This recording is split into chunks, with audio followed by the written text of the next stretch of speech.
Welcome back to the Holy Living Podcast, where we love boldly, teach humbly, and live holy. Yes. I'm your host, Sambria Ward. And I'm Jada Janelle. And we are back with another podcast. We are talking about, We can go ahead. You want to go in? That's a secret. Oh. Let's open it up. Let's open it up with a question that I want to ask you. Oh gosh. Okay. Let's go. Okay, we had a singles ministry, and this is one of the shut up, Sam. marriage little ministry. They be trying to hate on the singles ministry. Yeah, they be throwing little shots. They do. Talking about they're trying to little men about. No, they don't. They love us so much. Really. So we had our singles ministry, and we asked a question: if you were allowed to change your name, you know, God changed, Paul to Saul. No, he told Saul to Paul. Saul to Paul, and then he changed Abram to Abraham. What name would you want God to give you if you had to change your name? And why? Yeah, so it was crazy because when you asked this question, I was actually getting dressed on the Zoom call, and I wasn't coming off mute. But like me, I would have said before I watched the video. I would have said Sarah this week, and it had no like spiritual meaning to it. Honestly, I just always liked the name Sarah. Like when you like little when you have fake names. Yeah. Like that was like my. Mine fake was name. Charlie. It was. Yeah. I love Charlie here. No, mine was Sarah, and it was Sarah with an H. So like when we used to go bowling, it was so, like we used to go bowling and stuff. My name was Sarah. So stupid. I love my name. By the way. Changed your name when you was going bowling, so you had a different name. Yeah, that's actually where it came up. They was like, what's gonna be your name? My name was Sarah with an H. So like that was like my. Anyway, it was stupid. That's but white girl name. White girl name. I know it's always. I don't know. It's always white girl. If you gonna change it, you can't change it to. You can't change Shaquille. it to Shaquille. You gonna change your name. Shaquille, you just can't do that. But no, so it's crazy because after you said that, right? Like a couple of days later, I saw it, and I sent it to you. I saw this video about this girl that was about what your spiritual name was, and we'll drop it in the thing. But she was saying like, have you ever asked God what your spiritual name was? And after watching, I was like, I never, because she was like, because we should have a new name. And you said, have you ever asked God like what your spiritual name is? Like, Lord, make me a new name, because even when you asked, I was like, I don't want no different name. Like I like my name, Jada Janelle M. But. Not an M. But anyway, so literally after watching this video, I got on my knees and I literally asked God what my spiritual name was, and I got an answer. And then I looked it up, and I was like, oh my, because like like you hear something, you like, is that like, is that just me? Because to me it was a white person name. But what's his name, Jada? Jada, what's his name? I'm not gonna say, because somebody else asked me the name too, and I was like, I'm just not ready to share. But I'm just not gonna share right now. But it means and I love the meaning. It means God is my light. So I love that. But yeah. What about you? Okay, what would you like your name to be? You asked me this question. Yes, I love that for you. So I wouldn't. Actually, what God had me to go through is, remember, I used to always go by Bria. And that's what people knew me as school. Yeah. They knew me by Bria because my name, of course, they, at least some of school districts, they just asked you, what you want to be called by. Right. And I was like, oh, it's just a nickname, Bria, or whatever. But I felt like my name was so ghetto. So when we went to... So that's why you needed to. When we was going into school, I was just like, my name's Bria, but whatever. And so I never really thought of it. And so when I went to Walmart, they asked me again, like, what do I want to go by? And I was like, Bria. But God said, like, your name is Sam Bria. Yeah. Like, it's two names. Yeah. It's two names combined together as far as God hears and strength. And strength, because that's what Bria means. And so God was like, Bria, go by the name that I called you. That's good stuff. Like, own the name that you originally had. That's good stuff. And that goes into our topic. It does. It goes into our topic. And it does. It's our topic is BBL'S. BBL'S. Big lips and body image. This is a good one. And it's about really like changing. Like it's really BBL's Big Lips, that's all about your body image. It's all about how you feel about how you were created. Yeah. Honestly. And how, and I know that you had a special thing that you wanted to share. I really Go did. ahead and open it up for me. Okay, so I'm gonna open up with this because this topic is so precious and near and dear to my heart because I was gonna get a BBL. Oh. Okay? Like, let's just make this very clear. What it is and what it should have been. Or should not have been. Or should not have been. No, let me be serious. Okay, so here's the thing. And this is my testimony, it's a part of my testimony. Like, I've literally always been, like, so vain, right? Like, I always wanted to change. Like, I had this false confidence, and I always wanted to change myself. And I believed and I stood on plastic surgery. Like, I would tell you in high school, like, as soon as I was saving money, and I was going to get what I wanted. Yeah. In fact, in so much, I wrote a paper, y'all. And it's hilarious now. But it's called. I wrote a paper in high school because I stood on it. It was called "If You Bought It, Flaunt It." Okay? This is Mrs. Bailey's class, English 10. I still have this. It was March 6th in 2024. Okay, let's read it. I'm just gonna read a couple pages. This is literally how my mind. Not pages. No, not a couple of sentences. Whatever. Okay, just high level. Okay. She steps into the dressing room. I can't. Okay, calm down because we're on a podcast. We have to calm. You're literally... Bria, I need you to get it together for me, okay? Okay, listen. This is a story. It's a whole story. She steps into the dressing room and sees imperfection. Stop it. Her nose looks as big as Poncho. Under her eyes are big as... Pinocchio! I can't even read what I wrote. Pinocchio. Okay, listen. Her eyes as big as the purse she's carrying. As she starts to undress, she notices that she has tiny pancake breasts. Well, okay. Her stomach poaches out, and she can see the guilt marks on her stomach from eating. Blah blah blah. So I'm describing how she feels. Okay. Okay, so I said plastic surgery today is taken in such a negative way. It is often a misconception that teens... That was a persuasive essay. It was so persuasive. Listen, it says that teens are getting plastic surgery because it is a trend or because they want to look a certain way like a celebrity.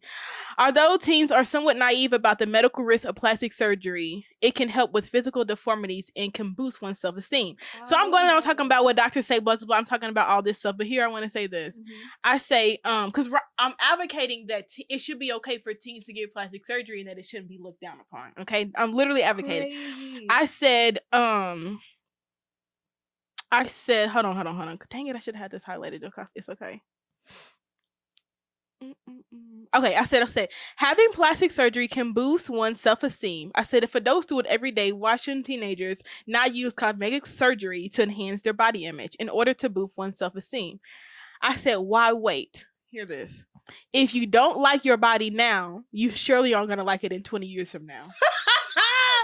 That's not funny. I said, as this is some flunky stuff. I said, as long as you are doing it for yourself and you have done your research on the procedure, and I wrote this. This is coming from. Sorry, Will. I wrote this. This is coming from my words. Crazy. I wrote this.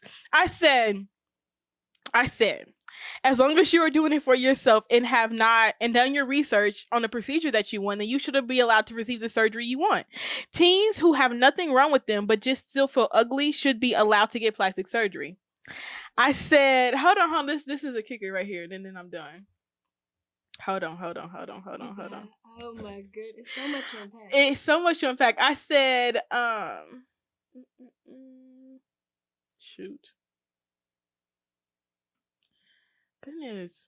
Okay, here was the conclusion of it, because this was the title. I said, if you bought it, flaunt it. When you finally get the procedure that you wanted done and you are fully recovered, show it off. Don't be ashamed or scared to admit you have plastic surgery done. And when you pay your hard-earned money from plastic surgery, I said, be proud to show it off. Who cares what someone thinks of you if you bought it? Flaunt it. And that was pretty much to some of this.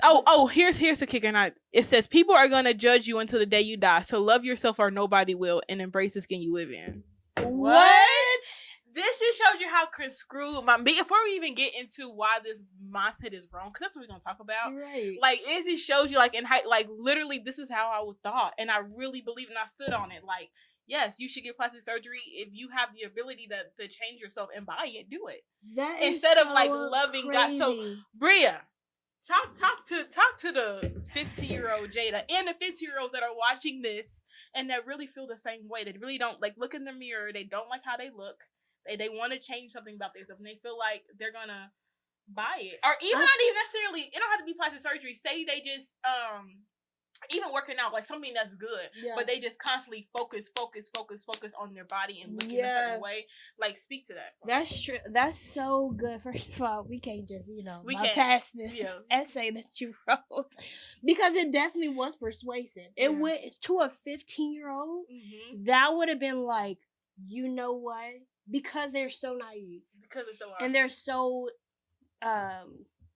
so influent. What is it? They can be easily influenced. Impressionable. Thank you. Yeah. They can be so impressionable that the urge, or somebody just saying, "Go ahead and flaunt it. Go ahead and do this. Go." That's all literally what they need. What you said, I took a sneak peek, and you said a good. If a person comes from a good family and good self-esteem, has good self-esteem. I don't know, not necessarily about that. Then this would be like. Their new body will be appreciated, or like glorified, and so really all they need is someone to back them up. That's it.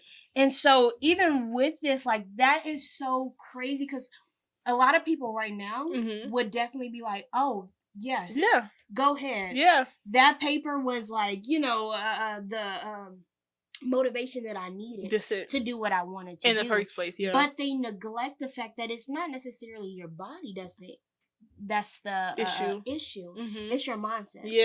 And what you think about. And so, or what you view as important.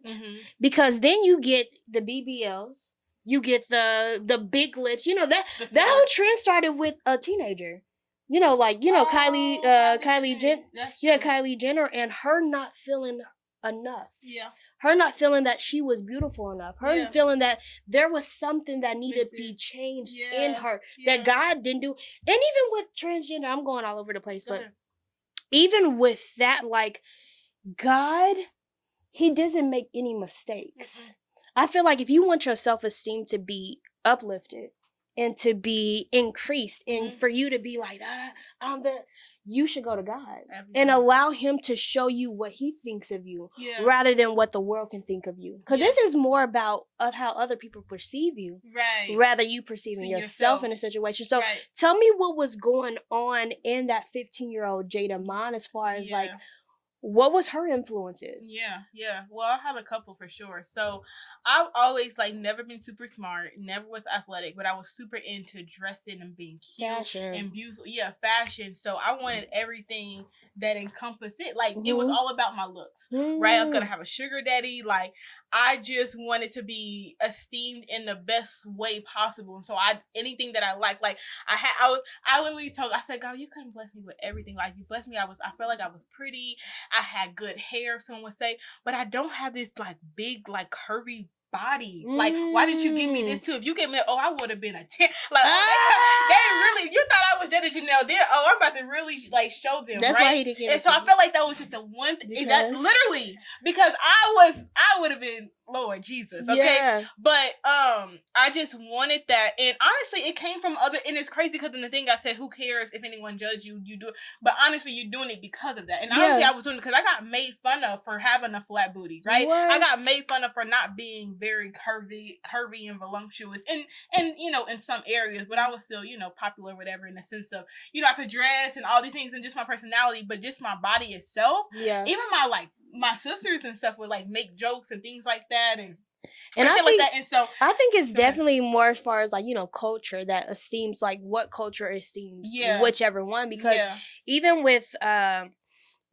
because I was like, you was in a Black community, that's why they very voluptuous, and so if you don't fit into a certain standard, because don't nobody, well, now the whole culture has changed because the Kardashians, but back then if you was a white girl with a big booty, that was ugly. Yeah, that was weird. Yeah. And that was like, especially like, I remember like in the 90s, they was like, my butt is getting too big. No, and even not even the 90s, because even working at White House, like I would have, predominantly white women, they look and they have some questions, like, oh my goodness, my butt is so fat. I'm like, you like sitting like in a complaining sense. Yeah. But it is just like a culturally, it is like culturally different. Yeah. But like, just to speak on the BBL and just wanting to change yourself, like post me getting saved, right? Like that was one of the first things God addressed with me. Was not because even after I was saved, I still felt it was okay to change myself. Like I still felt like physically, like my soul is saved, but like if I wanted to change something about myself, like what's wrong with that? And God had to remind me that if you didn't know. Because I used to be gay. came from a homosexuality background. Homosexual, I always say that. If you didn't know what was best for you as far as who to date, how you gonna change yourself? Like, you know what I mean? How you gonna change yourself? Good. Like, you gotta, like, really reverence me as God. As in, I know what's best for you. As in, I made you in my image. As in, I love you as such. As in, like, embrace and, like, love yourself and stop trying to please other people externally and realize, like, who I made you to be, right? And that I made you in my image. And I like when I realized that, God, like you, and this is why this is my favorite scripture is on my phone. Jeremiah 1:5. Yeah. It's before you were born, I set you apart, right? Like literally, He made me in my mother's womb, as in like He chose that I wasn't gonna be curvy. Yeah. So why am I gonna let someone that didn't create me make me insecure about the God that literally made me? Like He literally made me. I think a lot of times like. We think it's so far-fetched and like this we nitpick at ourselves and I would literally like look in the mirror and be like, I wish I could change this, like let's customize this. Let's make my nose a little bit more thin. Let's make this a little bit big. Okay, let's slim this. Like, and then we don't really think that like God did that the first time and didn't make a mistake. Yeah. Like He's like, I want her to look like this and then this and then this. Like it wasn't by coincidence at all. Yes, and I'm so glad that you said that because God definitely had to work on me with that as far as like I'm trying to tell you up until like maybe like 6th grade, I wanted don't laugh. Don't you laugh at me. Okay. I wanted blonde hair and blue eyes. Okay. And so when I saw, you remember the little African kid? I did. With the white. You said I got hope. You said there is hope. I said there is hope. See, that's crazy. But like God had to show me like as far as hair, as far as lips, as far as anything that regards to me body, especially because I was overweight for 50,000 years of my life. And so like God had to show me like, Bria, it is not about the way that you look. Yeah. It is not about hair texture. It's not about anything. It's about how I esteem you. Yes. He said beauty is vain. Yeah. He did. Hey, wait a minute. And he said favor is deceitful, but a woman that fears the Lord, she shall be praised. She shall be praised. And that's women want to be praised. Yes. Like we want to be praised. Yes. And I think that's one of the things that why women gravitate to changing themselves. Yeah, that's true. Because they want to be esteemed, especially if they're looking on social media all the time to get their validation. You want to be seen, but even with like like the BBL's thing, there's a lot of what is it called? Side effects.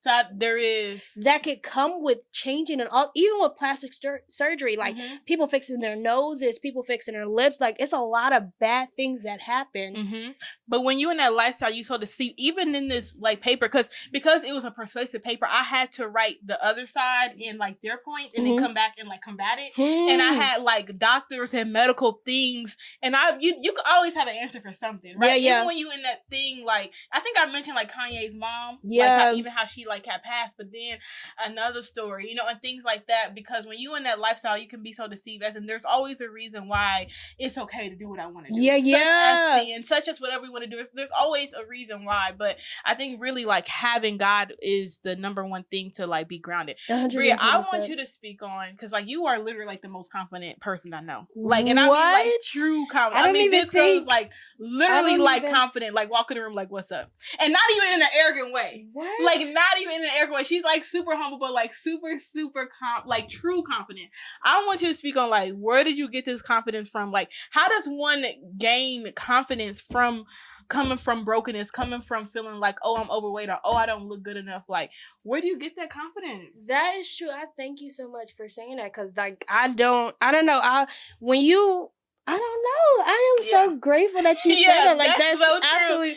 I think once you start for me, once I start taking the emphasis off of how I look, I started being able to be confident in how I'm treating people. Wow. Because now I just see you. I don't see necessarily how you see me. Yeah. I hope that you see good. I hope that you see, but that's up to God. If you know how you perceive me, because even God can make a ugly person look beautiful. He can. Hey, he changed Moses' whole countenance when he walked out, and so I realized that God says, stop putting the emphasis on yourself. That's good. Stop always trying to fix yourself. That's good. And focus on my people. Yeah. Focus on loving them. Yeah. Focus on taking them up, wrapping your arms around them, putting them, like, what is going on with their life? Serving others. Listen, and that's what God. Listen, it's so much better when you stop thinking about yourself. It's like a relief. Like when God saved me, just give you a background. Like I used to buy like $500-$600 hair. Yeah. Sephora makeup. Yes. Thank you. And makeup and all that, right? Like so even after I was saved, like I spend hours on my makeup. I'm telling you, I'm saved, I'm sanctified, and I'm delivered. Okay? Like I'm living holy in my babe stage, in the stage that I was in. Yeah. Because God hadn't revealed or shown me yet that I was still kind of worldly in the sense of, but I was like living right. I wasn't cussing, I wasn't more, I was drinking more, I wasn't doing none of that stuff. But when it came to me, I still had a full face beat. I still had hair down to my butt. I still make sure I dressed however I wanted to dress and looked however I wanted to look. Right? If you saw me without hearing my testimony, you would probably think Jada was the same. Yeah. Right? So, but when God delivered me, right, and I threw away my makeup, I still remember the day. Like I prayed over it, and that was one of the hardest things. Even above hair, that was hard. That was the hardest thing. Like I act like I didn't hear God, and it was so clear. But I prayed over it, and I took it in the kitchen, and I threw it away. And I had because we had went on a cruise, so I had just bought like a whole bunch of makeup from Sephora and stuff, whatever. Yeah, threw it away. Crazy. And then after that, I was clean face, and then eventually it was like, okay, hair. It was like a whole bunch of things, and I'm not saying those things on ourselves or seeing if you were doing those things. I'm talking about for me, because I was still esteeming those as in myself. Yeah. I don't know where I was going with that. What was I about to say? No, but you saying like you went through that whole process where you threw everything away. Mm-hmm.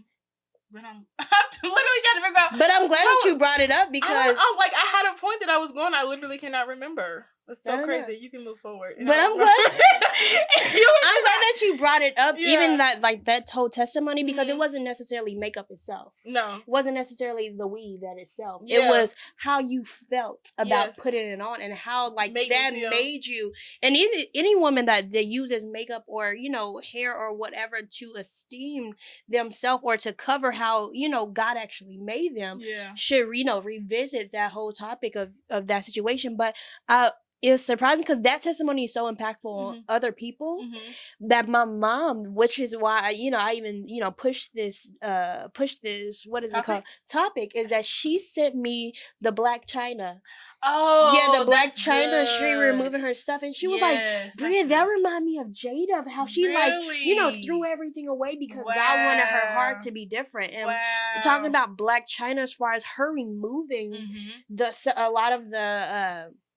What is the implants? Oh yeah, the implants in the what she got in her face. She has some stuff in her face, Botox or whatever. Yeah, Botox. And she removed even a demonic tattoo. Yes, like how it has to change. Yeah, because all of those things, how you feel about yourself, God is involved. A lot of times people think that like God just wants you to do everything that He says and not necessarily care about how you feel and how you view your body. But He said your body is a temple. That's what He said. How are you gonna, make it a harlot? He was talking about fornication, but He could also be talking about that stuff that you give over to the enemy. Yeah. How dare you come to God and He make your life better, right? But you still giving your body. And you still giving your image to the world. Yeah, He'll change everything, and that's what I want to emphasize as well. Like He would do it because people watching, they say, "Well, it don't matter. God don't care about. God looks at the heart. Men looks at the eye. Right. But God will look at your heart and change you first. Like when I first got saved, it wasn't Jada throw away your makeup. It was get saved. Know that I love you. Like, being gay. And then, it was started, I don't want to say nitpicking, but then it started sanctification. Yeah, right? Started, getting off those things that they really didn't benefit the kingdom of God. Honestly, anything that you're doing, if it's not benefiting the kingdom of God in a sense of you doing it unto the Lord, like God will say, like you'll have to mature. And so, like some things, like you said, aren't seeing it in themselves. But I don't want nobody to look at me and even to see me as such, or look at me and be distracted, or look at me or whatever, and looking at me instead of looking at God. Right. Because I am easily. My head easily could be big, okay? Like physically, everything. Okay, physically everything, because it doesn't take much, but like you said, like just being humble and giving literally your whole self to God, and knowing that like Jesus loves you, like the real you. Like not the you that you want people to know you as. And that's another thing real quick I want to hit on is going back to changing your name. Like going back to being willing, because I know Bria, you did that too. Being willing to be known as something that's different. Because sometimes it's like I don't even like necessarily care to keep on this, but it's like, but it's the esteem, it's the what I'm known for that came with it. So how can I just wake up and be different? How can you wake up and not be the funny girl no more? Right? Or like how can I like I'm known for like I was known for like being Jada, this like flipping my hair and being bougie or whatever. Like I was okay with that image. I was okay with, yes, I'm a full face beat and you're not, and I was okay. Like I was literally, it is crazy. I was literally okay with that, right? And then I was like, no, like I want to rewrite your name. Yeah. Oh, rewriting your name. I love that. You have to be. With, coming out of this transition, you have to be okay with God rewriting who you are. In every aspect. Your body image. Yes, your BBL. Self-image. Yes. You have to be okay with God saying, that's mine. Yes. Like, encompassing it. And I think that's such a key tool in life to use. Real quick, I know we're about just eating in this thing. Not that we hate it on, because Jada definitely takes care of herself, and she takes pride in how and how you look. I never want to hit that of like don't ever care about yourself, or never love yourself. I'm still trying. I know my brother chin checked me last week and talking about, Bria, you gotta start doing this and you gotta start doing that, which is true. But in that stage, my thoughts is God, like, go, because I know what you're talking about, but they don't know what you're talking about. Go into detail for someone that's just so humble and so mean and so good, and they like, okay, God, shoot, you gave me the free. I don't gotta care about it. For real, and won't, and don't. No. Please speak to that. Okay, real quick. So, Sam, the other co-host, he was telling me that as far as like, because we talked about dating and a whole bunch of stuff, and he was talking about how men are attracted. Yeah, attracted or they are eye people. They're visual people. And so even though you are so humble, Bria, you still have to be able to put in a little extra time. He didn't say that exactly, but I'm saying it right. He put in a little extra time with how you dress yourself and this and that. And I totally 110% agree. Lord is still working with me on that though, because I'm just a more very comfortable type of. He taught me like functionality. But it is very of essence too, especially if you're married. Yeah. Okay, don't just be, just doing stuff. Don't just be like not caring about how you look. But I think that is definitely important as far as like God knowing that, He doesn't love all the extra stuff. He loves you with all the extra stuff, but He still does want you to put a little effort because you are a king's daughter, like you are a princess, a God's daughter, and so you have to be able to present yourself a holy, living sacrifice. So amen. And really one last thing too, I know we're wrapping, but no, I'm not gonna go back to that because I wanted to kind of speak to with the Black China situation.